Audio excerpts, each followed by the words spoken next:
Usted recordará tal vez en el libro de Ezequiel, en el capítulo 34, cuando Ezequiel profetizaba, decía, vendrá el príncipe de los pastores. ¿Y por qué algo como eso llega a ser importante? Bueno, porque más adelante, cuando Jesús, en Juan capítulo 10, y vaya usted conmigo ahí rápidamente, Juan capítulo 10 tiene una historia interesante que es el comienzo de esto de lo que vamos a estar hablando nosotros aquí en esta mañana. Del versículo 11 hasta el versículo 14, hablaba Jesús a aquellos hombres que estaban ahí, a aquellos fariseos, saduceos, aquellos líderes del pueblo que se hacían pensar que eran las personas que guiaban a aquella nación. Ellos se veían a sí mismos como esa figura que traía la palabra de Dios del pastoreo. Se veían a sí mismos como los pastores del pueblo, las guías. Y entonces Jesús dice, yo soy el buen pastor. Y el buen pastor su vida da por las ovejas. Mas el asalariado, que no es el pastor, de quien no son propias las ovejas, ve venir al lobo y deja las ovejas y huye. Y el lobo arrebata a las ovejas y las dispersa. Así que el asalariado huye porque es asalariado y no le importan las ovejas. Yo soy el buen pastor y conozco mis ovejas y las mías me conocen. Jesús dice, yo soy el buen pastor. Y no en balde, por eso allá en Lucas capítulo 2 nos narra Lucas, en el nacimiento de Jesús, a los pastores fueron guiados a través de un ángel para ver la concepción del unigénito de Dios. Y fueron a rendir los pastores con su presencia y humillación, tributo al rey de los pastores. Y eso es claro para nosotros. El Señor Jesús es el buen pastor. Pero nosotros como ovejas tenemos que entender una particularidad interesante. Él es el único y soberano pastor. ¿Pero qué lo hace ser bueno? Realmente, ¿cómo entendemos que Él es el buen pastor? Pues válgame, gracias a que la historia nos dice muchas cosas sobre esta idea, hoy vamos a poder desarrollar este tema. Así que hoy vamos a hablar del buen pastor. Quiero que me acompañe al Salmo capítulo 23. En el Salmo capítulo 23 tenemos un cántico de parte del rey David. Y adivine cómo se llama popularmente ese canto. Jehová es mi pastor. Y creo que entre todas las ideas cognitivas que debemos de ver antes de interiorizar en este salmo tan hermoso, de solo 6 versículos, pero sin lugar a duda es uno de los que se extiende dentro de la memoria, de la mente de todos los creyentes y dentro del énfasis de la preocupación, las situaciones difíciles y los momentos de angustia en nuestra vida, casi que nos los recitaban desde niños algunos. Casi que es como una oración de pensamiento a veces para nuestras oraciones. Es un poema que resalta algo que David deseaba a todas luces que quedara marcado para el pueblo de Israel. Son solo 6 versículos, mis queridos hermanos. Y él tiene una habilidad interesante que junto con el Salmo 1 tienen solo corta partitura, pero nos demuestra ampliamente todo lo que en sí quería expresar. David fue pastor, ¿saben? David fue pastor de ovejas antes de ser llamado a ser rey de la nación de Israel. Y David entendía que era ser un pastor veraz, audaz y esforzado. Las ovejas no le pertenecían a David, le pertenecían a su padre. Y como él se lo narra a Saúl en 1 Samuel capítulo 17, del de 34 al 35, dice, yo cuando veía que un león o un oso tomaba una de ellas, iba con la vara y se lo quitaba y la salvaba. Él sabía que era entregarse para salvar a una oveja. Qué riesgo el de David. Qué joven tan intrépido. Arriesgarse con un león, un oso, por una oveja. Sin embargo, eso lo hizo ser un hombre consciente de lo que necesita un buen pastor para ser un líder con sus ovejas. La figura de la oveja es interesante porque la oveja, a todas luces, Dios la utiliza mucho para describirnos. A veces nos habla, ¿verdad?, de que hay 99 que están seguras y hay una que se pierde. Y dice que el buen pastor va y la busca a esa perdida. Pero ustedes saben por qué sucede esto. Las ovejas son uno de los animales que más riesgo están dentro de toda la cadena alimenticia. Porque ellas lamentablemente son muy torpes. Cuando usted ve las ovejas en su grupo y va una balando, ve, y se cae en un risco, ve, y vienen las otras, ve, van detrás de ella, ve, también se van, porque siguen. Viene un lobo, se asustan, huelen el peligro y corren. Y se dispersan y no saben, se pierden. Porque la oveja no tiene esa característica de regresar bien. La oveja tiene un buen oído, pero mal olfatito en comparación a otros animales. Y muy mala percepción de memoria para recordar dónde tenía que volver. Entonces ya ustedes van entendiendo por qué el Señor nos compara con las ovejas. La oveja se come lo que caiga y a veces no sabe distinguir entre el buen pasto y el mal. La oveja va, se cae, se quiebra la pata y sigue caminando con ese dolor y se fractura más. La oveja se enferma y ellas se frotan, se acarician, ¿saben? Y entonces ellas se pasan la sarna y se la pasan a otras sin querer. Y se mueren.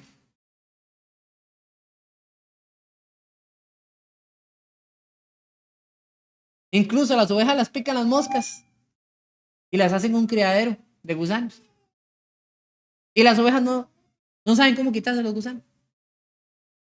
Por eso lamentablemente las ovejas ocupan pastor.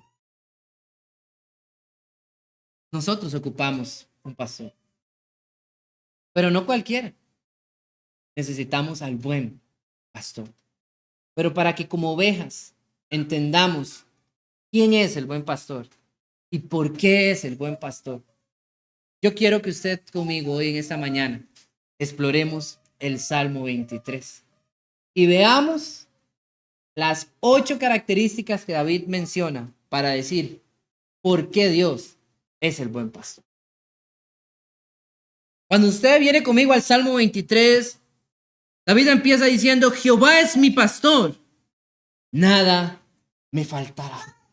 En esta esencia, el Salmo transmite toda la idea desde el primer versículo de todo lo que se quiere decir acá. David dice: el buen pastor produce gozo. Gozo, mis queridos hermanos. Gozo. ¿Por qué? Porque David entiende que la expresión concreta de nada me faltará viene desde la idea en el momento en que él se inspiró para hacer este salmo. David estaba bajo persecución por Saúl. Saúl estaba persiguiendo a David y él estaba en acechanza. A causa de esto, pasaron muchas situaciones complejas en la vida de David. David tuvo que ver de dónde comía y tuvo que incluso llegar al templo, al tabernáculo de Dios, y el sumo sacerdote tuvo que darle alimento ahí. David tuvo que huir. David tuvo que ir a esconderse en cuevas. David tuvo que ver a Saúl en 2 ocasiones frente a él y no lo vio Saúl a él. Y tenía toda la posibilidad de matarlo y no lo mató. Por respeto que era su rey. Pero aún así seguía siendo perseguido. David trató de razonar con Saúl. David trató de hacerle ver su error. Pero Saúl sabía que David había sido ungido para ser rey. Y por eso lo quería matar.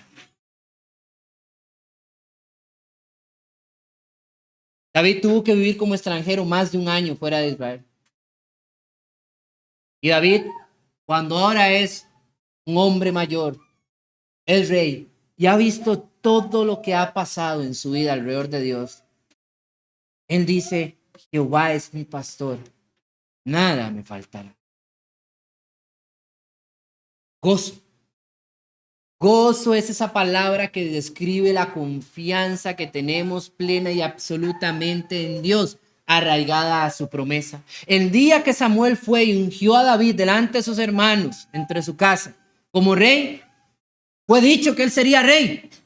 Y Dios nunca faltó a su promesa. Y David lo vio. Dios ha hecho promesas a nuestra vida, mis queridos hermanos. Dios ha traído gozo a nuestra alma. Y el gozo no depende de que si usted estamos tristes, deprimidos, sufridos o en problemas. Depende en el saber que Dios es veraz. Usted y yo no fallamos, ¿sabe? Si usted pone su confianza en el anciano en los ancianos de la iglesia, ¿sabe qué? Ellos le pueden fallar. Si usted pone confianza en el predicador, él le puede fallar. Si usted pone su confianza en los maestros, le puede fallar. Aún más, si usted pone su confianza absoluta en su esposo, en su esposa, le puede fallar. Pero Dios no va a fallar. Y por eso David dice, nada me faltará. Si Él es mi pastor, nada me va a faltar. Pero no solo ahí, sino que dice, en lugares de delicados pastos me hará descansar. Paz. Ahora David trae la figura y dice, el buen pastor produce gozo, el buen pastor produce paz. Y esto no es algo que no se haya hablado antes o que no haya mencionado David en medio de sus circunstancias de vida. En el Salmo 4, versículo 8 dice, en paz me acostaré y así mismo dormiré, porque solo tú, Jehová, me haces vivir confiado. Y ahora aquí en el Salmo 23 dice, porque en lugar de delicados pastos me hará descansar. Usted no puede descansar si no está en paz, ¿cierto, no? Y Jesucristo llega y le dice a sus discípulos, mis pasos dejo, mi paz os doy. No la que da el mundo. No, esa no. ¿Ok? Si usted cree que la paz verdadera es aquella que el mundo nos da, está en problemas. ¿Sabe? Está en problemas. Porque esa paz no es una realidad, es una ilusión de la vida. Sino que la paz verdadera es ese consuelo que Cristo hace traer a nuestra vida. ¿Los apóstoles sabían que iban a tener aflicciones, sí o no? Claro que sí. Ellos iban a ser perseguidos. Jesús les dijo, bueno, yo antes os dije, no lleven comida, no lleven nada, vayan y prediquen. Ahora yo os digo, lleven todo lo que necesiten, lleven capa, lleven comida y van a tener que correr y todo. ¿Por qué? Porque van a ser perseguidos. ¿Podéis beber la copa que yo he bebido? Dice en otro texto. Pues ciertamente la beberéis. Si a mí me han despreciado y me han llamado Belzebú, ¿qué os harán a ustedes? Wow, Jesús, eso no parecen palabras de paz. Pero Él dice, yo estaré con ustedes todos los días hasta el final del mundo.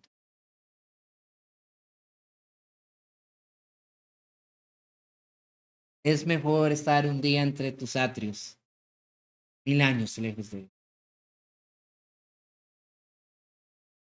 Y Él ofrece estar toda nuestra vida en los atrios. Paz. Porque al final de nuestra jornada, aunque hayan problemas o que hayan situaciones, usted va a llegar a su casa y va a saber que usted tiene un Dios que le ha prometido que un día será llevado a casa a descansar plácidamente. David también continúa diciendo en el versículo 3, perdón, en la segunda parte del versículo 2, es que hay muchas cosas que David menciona acá. En lugares de delicados pastos me hará descansar. Ahora dice, junto a aguas de reposo me pastoreará. Qué bonito es encontrar la guía del Señor, hermano. Porque somos como ovejas que no sabemos hacia dónde vamos a veces. ¿Cuál es el lugar, Señor? Pero está la guía. La guía del Señor es absoluta para nosotros. Es algo que va a iluminar nuestro frente. Jesucristo llega y le dice a Nicodemo, cuando Nicodemo estaba un poco confundido. Nicodemo sabía de Dios. Nicodemo entendía que Jesús era una buena persona en Juan capítulo 3. Pero el versículo ya 19 en adelante dice, la luz, en esto, pero es la condenación del mundo. Que ha venido la luz y los hombres amaron más las tinieblas. ¿Y qué nos importa con esto? ¿Y qué tiene que ver con este detalle de la guía? Es que la luz tiene un reflejo de la guía. Aún más, yo les voy a decir una cosa. ¿Por qué en el tabernáculo había un candelabro con 7 candelas? Porque ese candelabro significaba la luz de Dios que guiaba el mundo. Jesucristo. Aún más, usted lo puede ver aquí cerquita, en el Salmo 119, que es un homenaje a la palabra de Dios, versículo 5, que dice claramente, dice textualmente, lámpara es a mis pies tu palabra y lumbrera a mi camino. ¿Qué es lo esencial de esto? Que cuando nosotros no tenemos guía, nos perdemos.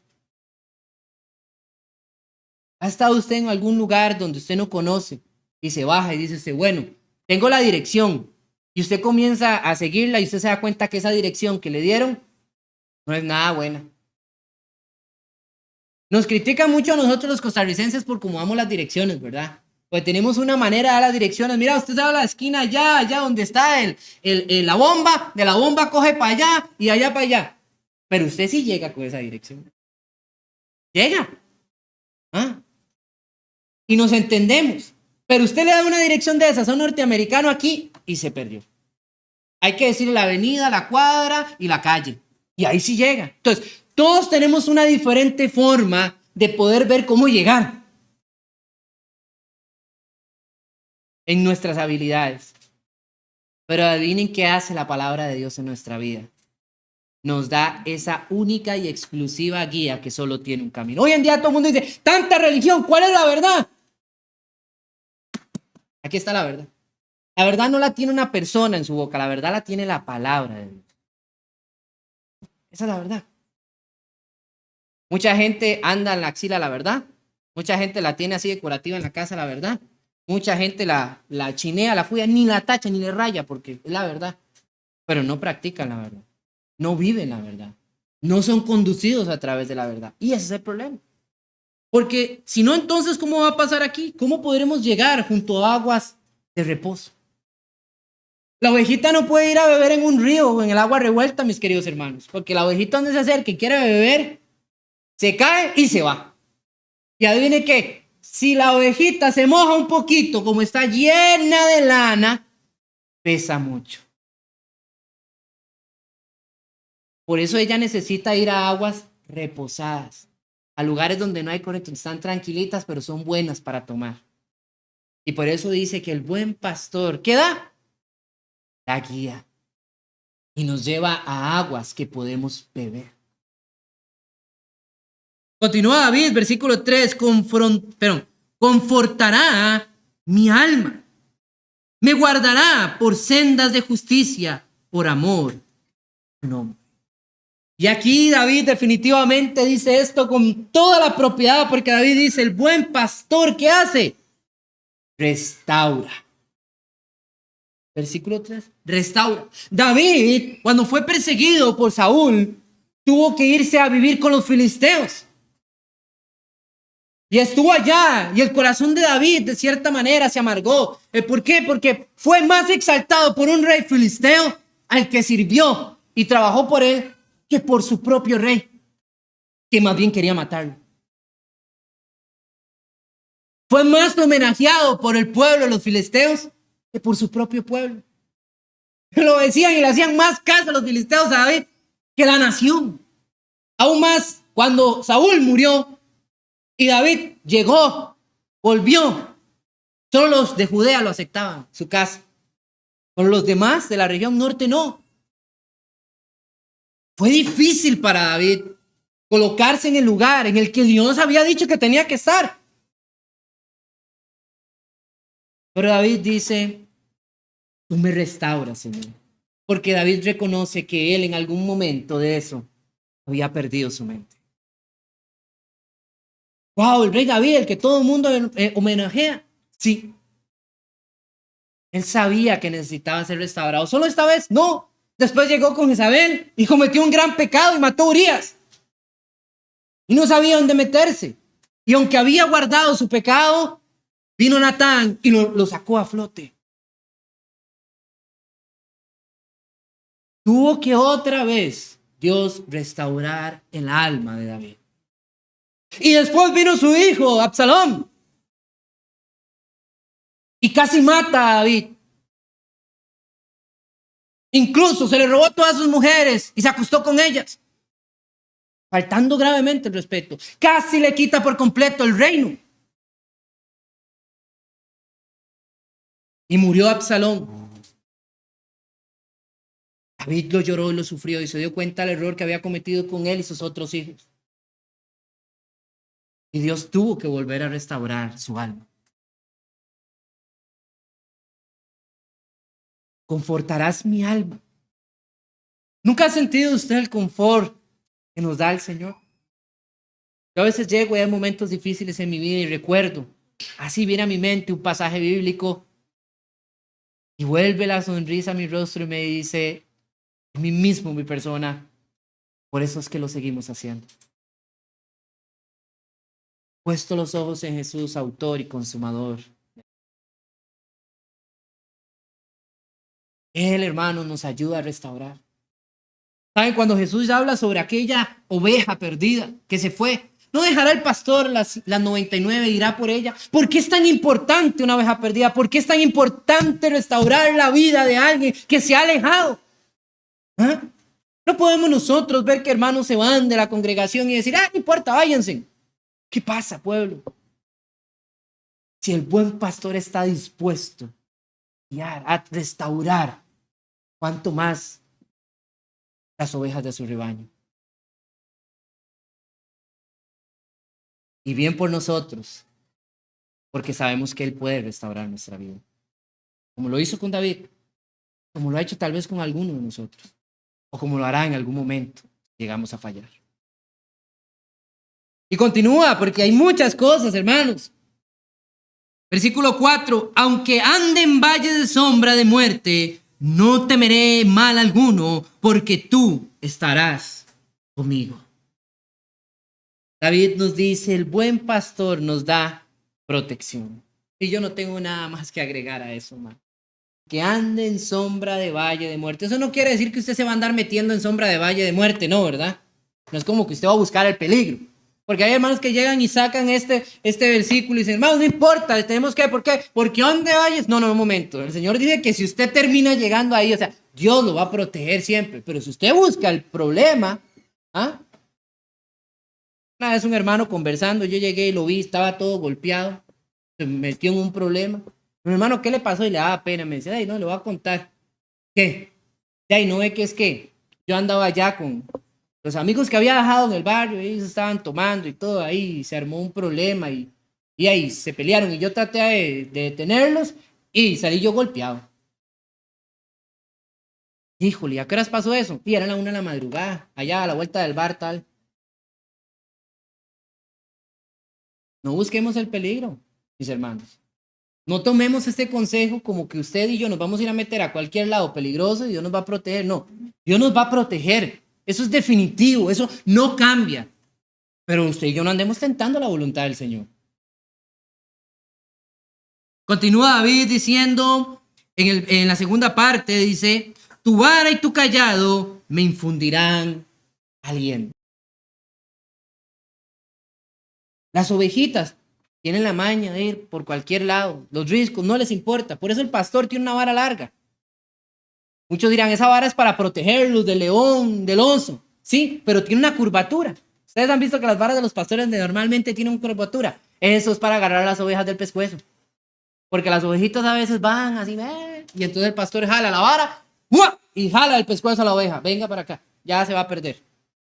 Ya se va a poner en peligro. ¿Mm? Y a veces esa protección de Dios se siente como un socomellenón, ¿verdad? En nuestra vida. Cuando nos jala con el palo. Cuando con su callado jala nuestro cuello. pero es porque nosotros mismos a veces estamos yendo directo al peligro. Y al Señor toca hacer eso, ¿no? Así que no busquemos el peligro para que no tengamos consecuencias. Él va a protegernos, pero no nosotros pongámosle el trabajo más difícil al Señor. Facilitemos.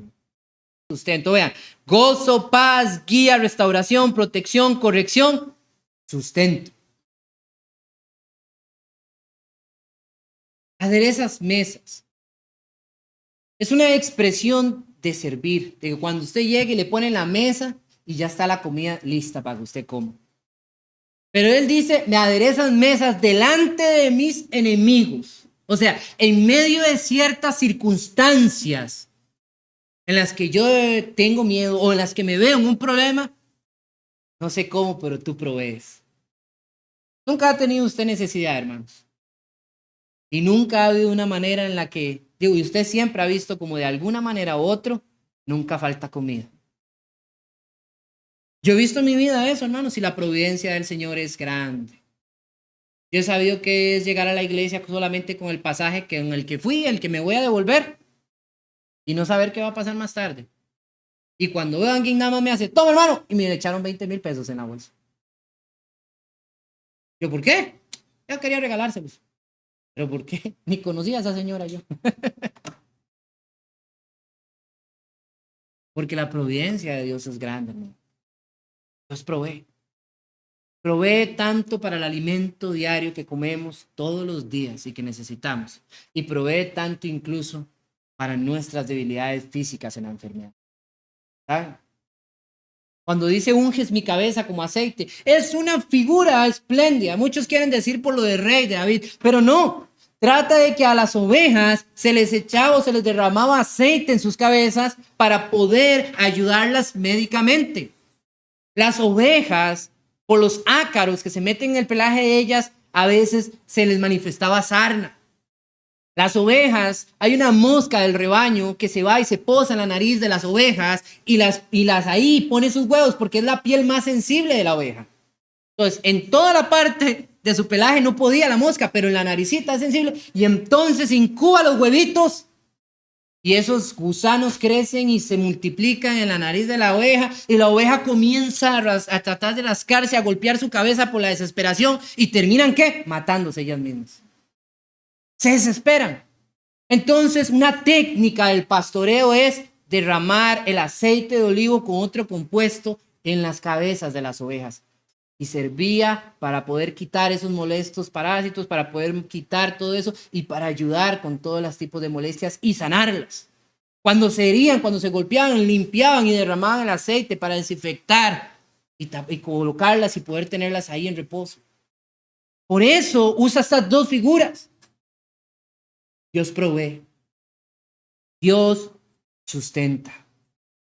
Tanto para el alimento diario como para mis males. Claro que ocupamos algo como esto. Versículo 6 dice, ciertamente el bien y la misericordia me seguirán todos los días de mi vida, y en la casa de Jehová moraré por largos días. La figura de David tiene que ver o está reflejada más directamente hacia él con el tabernáculo. Cuando David estuvo lejos de Israel, cuando David estuvo lejos de su pueblo, si hay algo que a cualquier judío de amor a Dios, cualquier israelita verdadero, le hubiera dolido como le dolió a Daniel. ¿Ustedes se acuerdan a Daniel que se sentaba 3 días a orar con las ventanas abiertas en dirección hacia qué? Hacia Jerusalén. Pero no es por Jerusalén, es por el templo que estaba ahí de Dios. Destruido, pero ahí. Pero David, estando lejos con los filisteos, sabía que el tabernáculo de Dios estaba ahí. Y es que el detalle para ellos, esto, el templo, el tabernáculo, representaba algo muy, muy fuerte y es la presencia de Dios. Por eso él dice en la casa de Jehová, hay algo que él le entristeció en su salida y dice, yo puedo decir que ahí estaré todos los días de mi vida. Es el lugar en el que David quiere estar, en la casa de Jehová. Él ama estar siempre cerca de la presencia de Dios. Porque el buen pastor provee esperanza. Hay una esperanza, hermanos. Hoy usted y yo tenemos como templo de Dios a la iglesia. Ese es el tabernáculo de Dios, la iglesia. Pero Jesucristo nos ha dicho, no se conformen a eso. Esta es la primera etapa. Ámenla, ríndanse ante ello, abrácenla, porque toda entera voy a venir y me la voy a llevar a otro lado. Así toda. La voy a apapachar y me la voy a llevar. Esa es la esperanza que les doy. Que me voy, pero yo volveré. Y el Hijo de Dios tiene esa esperanza. Este mundo solo es un mundo pasajero. Este mundo solo es algo temporal. Todo lo que usted y yo vivimos pasará. Mundo y sus deleites pasarán, dice Jesús. Pero mis palabras no pasarán. Pero hay algo que aquí se le olvidó a David. No, hay algo que ignoraba completamente David. Y que pudo haber tenido una percepción, pero que jamás imaginaría hasta qué punto el pastor de las ovejas estaría dispuesto. Regrese conmigo rápidamente, Juan. Vamos a Juan.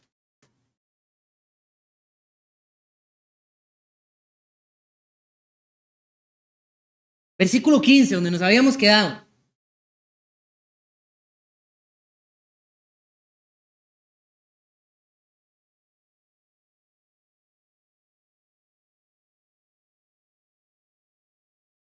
Así como el Padre me conoce, yo conozco al Padre y pongo mi vida por las ovejas. También tengo otras ovejas que no son de este redil. Aquellas también debo de traer. Oirán mi voz y habrá un rebaño y un solo pastor.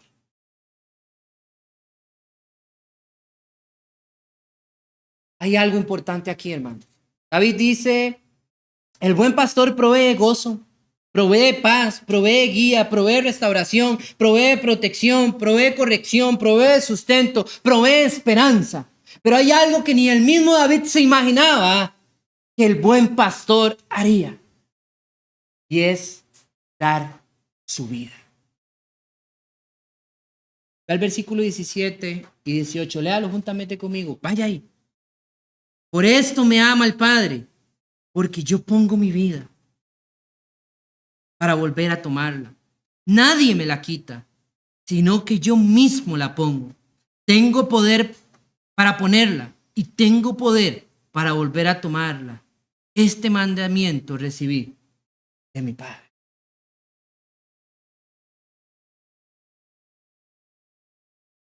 Yo lo siento, mis queridos hermanos, pero yo no estaría dispuesto a dar mi vida por usted. Con costo la daría por mis hijos y por mi esposa. Pero por usted, no sé. Y lo digo sincero, como un ser humano que soy. Porque solo el hecho de saber que voy a morir me aterra.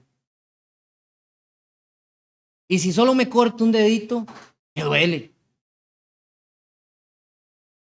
Y si veo la sangre que me sale mucho, me quiero desmayar.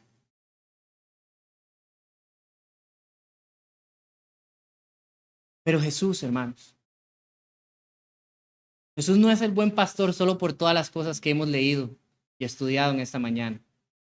Jesús es el buen pastor porque Él estuvo dispuesto a dar su vida. Todos nosotros. Y nadie lo obligó.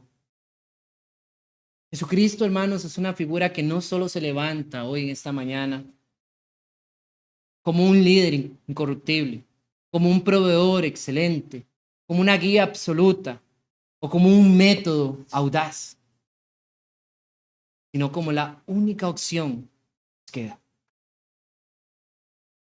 Él es la única opción que nos queda, porque Él es el único que estuvo dispuesto a dar su vida. Es el único que lo amó a usted más que cualquier persona en esta vida. Fue el único que mientras lo vituperiaban y derramaba su sangre en la cruz, dijo, perdónalos, Padre, porque no saben lo que hacen. ¿Y por qué no sabíamos lo que hacíamos? Porque simple y sencillamente somos ovejas torpes. Y Él vino a guiarnos e incluso a dar su vida para que fuésemos salvos. Cerca de ti, Señor, quiero morar.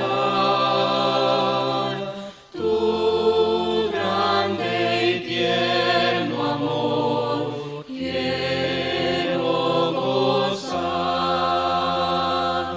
Llena mi pobre ser, limpia mi corazón, hazme tu rostro ver en comunión. Pasos inciertos doy, el sol se va, mas si contigo estoy, no temo ya. Himnos de gratitud, ferviente cantaré, y fiel a ti